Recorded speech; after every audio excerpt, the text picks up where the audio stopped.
Are you a mom or a woman that has a million things going on right now and that has so many things that all the boxes are checked? Like you've done it all, everything is there, everything's checked, and you look great on a piece of paper. In fact, people think you have it all going, but on the inside, you're screaming.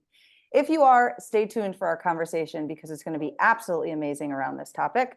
My name is Leslie Urbis. I'm a registered dietitian and a personal trainer. And today I have a guest with me, and we're talking about all the things of being the amazing overachievers that we are, yet on the inside, we are dying in our own heads. So, Eve, welcome to the show. How are you today?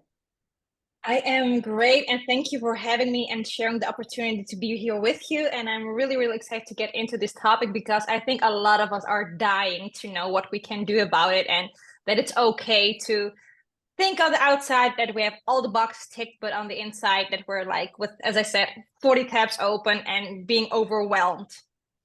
Yeah, totally. Is that something that you feel like you've experienced now or in the past? Or tell us a little bit how you feel about the tabs and such.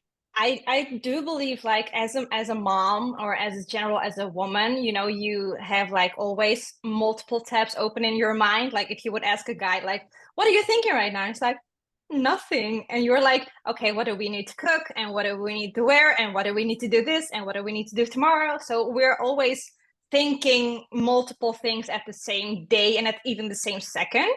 But that what makes us also great, but it also makes us overwhelming. Personally, as a mom of two kids and a military man, it is sometimes really overwhelming to balance everything, like being on social media and having, like, as you say, looking on the outside, oh, she has it all. She has her two kids. She lives in Greece and Rhodes, and she is having an amazing business and etc. But on the inside, it's like sometimes I'm so done.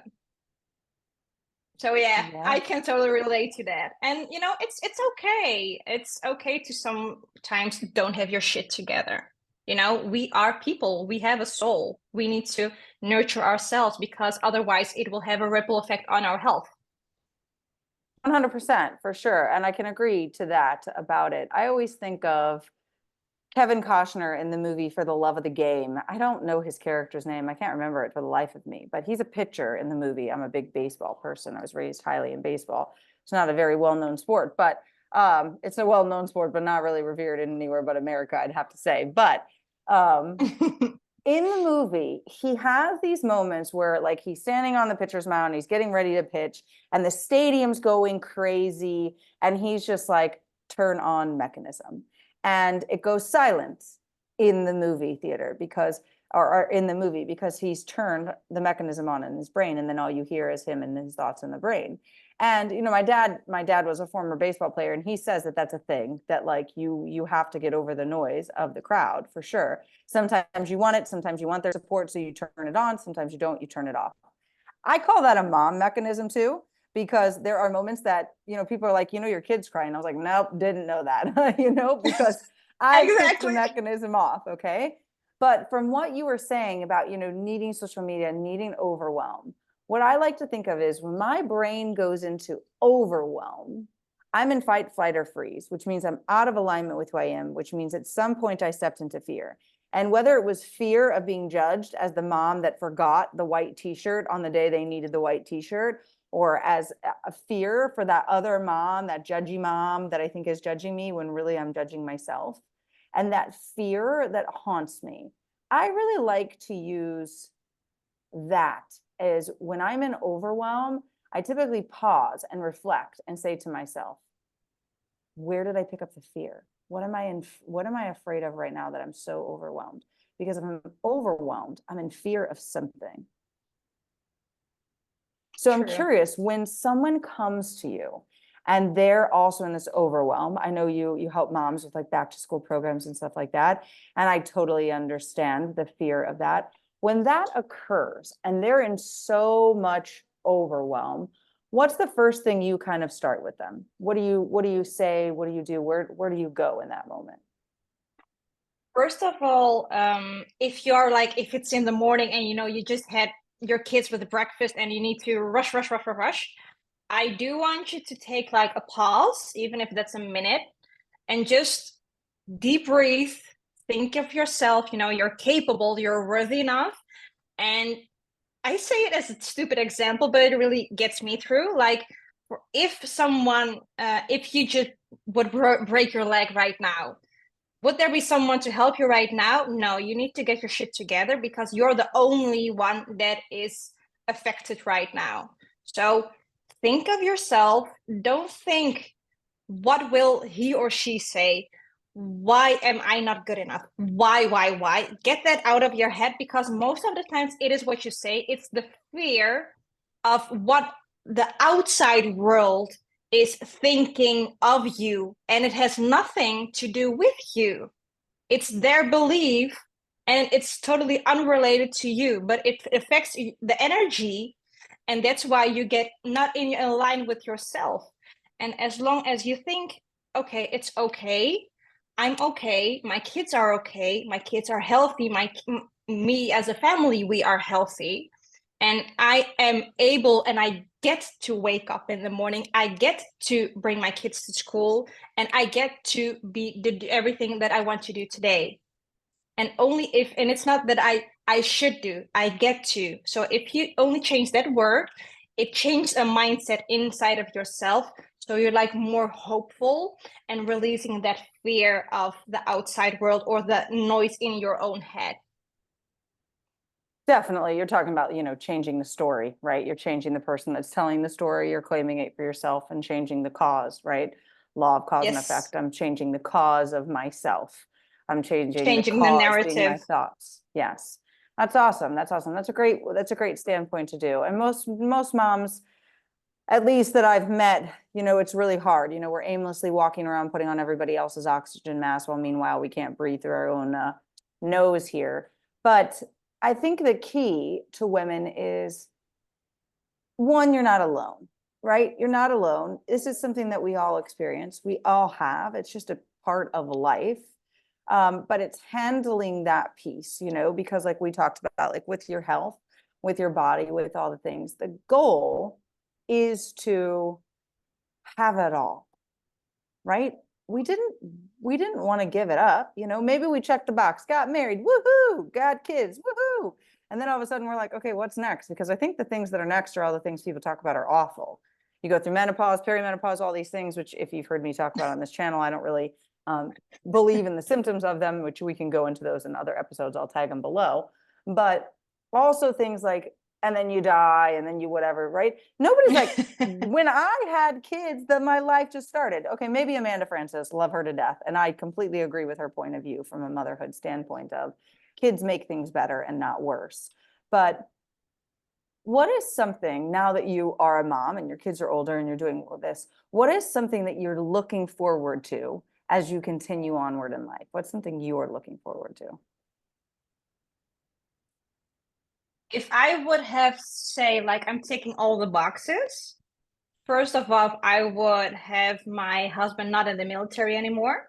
So he's like at home with the kids. And I would really want to see like doing things with my kids as more as possible, because I think in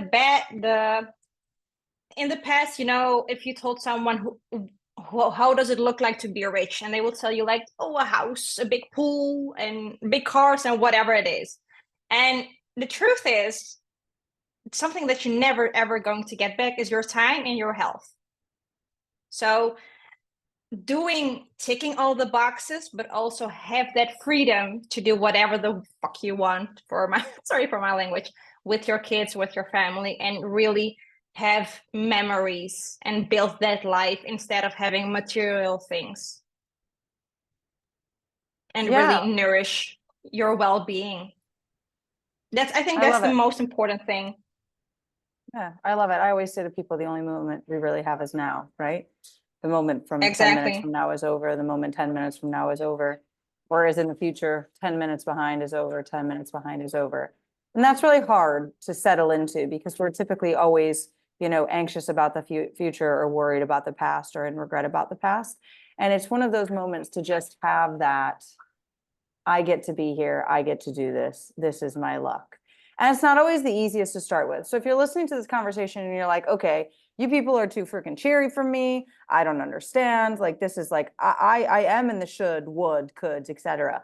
That's why we both, run programs. As you know, below this, you've got the link to my digestion codes. I'm reformed, selfless overachiever who has every single box checked that you could possibly imagine, and probably then some. And I probably got boxes that I don't even know checked because of how meticulous I am, but it doesn't make me feel any better. Great, my house looks like nobody lives in it, but I want people to know we live here. I've got 2 kids and we're a family and we're imperfect, and things like that. But it's something to get over one step at a time, and something to really step into who you are and what your story is. And we understand that. Like, we totally get what it's like to start with the shoulds, with the coulds, with a mind that's full of anxiety and running all over the place and overwhelm. And I remember so much. It was like, I don't get it. Just tell me how. You're not telling me how. I am telling you how. No, you're not, because it's not a to-do. It's not a step. It's not a go get this. It's not a certificate. It's literally like, do this simple thing inside your brain. What the F is that going to do? Right? What is that going to do? So we hear you, we know you, we understand you. And I want to put that out there. So I do want Eve to talk a little bit about the program that she has coming up. But if you enjoyed this conversation, first of all, please like, share, and subscribe to my channel. Okay. If you're interested in any things, digestion codes, which talk about a lot of these, all the links are below. I'm going to link those other videos, like I said, that talk about what we've chatted about here a little bit too. And I'd love for Eve to introduce herself, what she does. And I hear she's got an upcoming program that she'd like to invite you to as well. Links below as well. So Eve, on to you. Oh, thank you. Well, before you putting me on the stage, I want to put you on the stage and sharing your amazing masterclass that you have coming up. Oh, Share that first with us, because it's really, really excited. Thank you. Yeah, it's below, so I'm good. They know what I've talked about all the time. So yeah. Okay, I do want to. Okay. No, all you. All you. Yeah. Oh, well, that's got me flattering. See, my cheekies. So for the people who don't know who I am, I'm Evangelia. I'm a traditional Chinese medicine herbalist practitioner and healer. And I serve moms, biz moms that are really overwhelmed as well. And maybe they are having issues with their fertility, pregnancy, postpartum, but also really lifting up the threshold in your life and in your kids' life. So my amazing 6-week program that I have coming up is called Back to School. And I've just, when you hear back to school as a mom, what's the first thing that really comes into your mind? Like the colds, the flus, the otitis, the tummy bug, whatever you can think of, is coming in front of what do we do now? And that's the thing that I want to tackle away and really make you this amazing druid and make these potions and get them into an amazing immune shield, prevent and really tackle those pathologies. And so you will have an amazing skill set, because you will learn how to make a glyceride, a tincture, a syrup, gummies, staffs, you name it, from a Chinese medicine point of view. And you will learn unconsciously to make that with your kids, so they learn that Mother Nature has so much to offer and really helps in conversion of conventional medicine and over-the-counter medicine that really has you like spending time in a doctor's office, more money that you're spending, and I'm going to save you from all of that. How does that sound? That sounds amazing. Yeah, that sounds amazing. That sounds really cool. Awesome. Well, all those links are below. Again, please like, share, and subscribe to my channel. Would love to see you guys again. If you have any questions as well, you can reach out to either one of us. That'll be underneath there as well. And of course, bye for now. Cannot wait to see you on the next episode.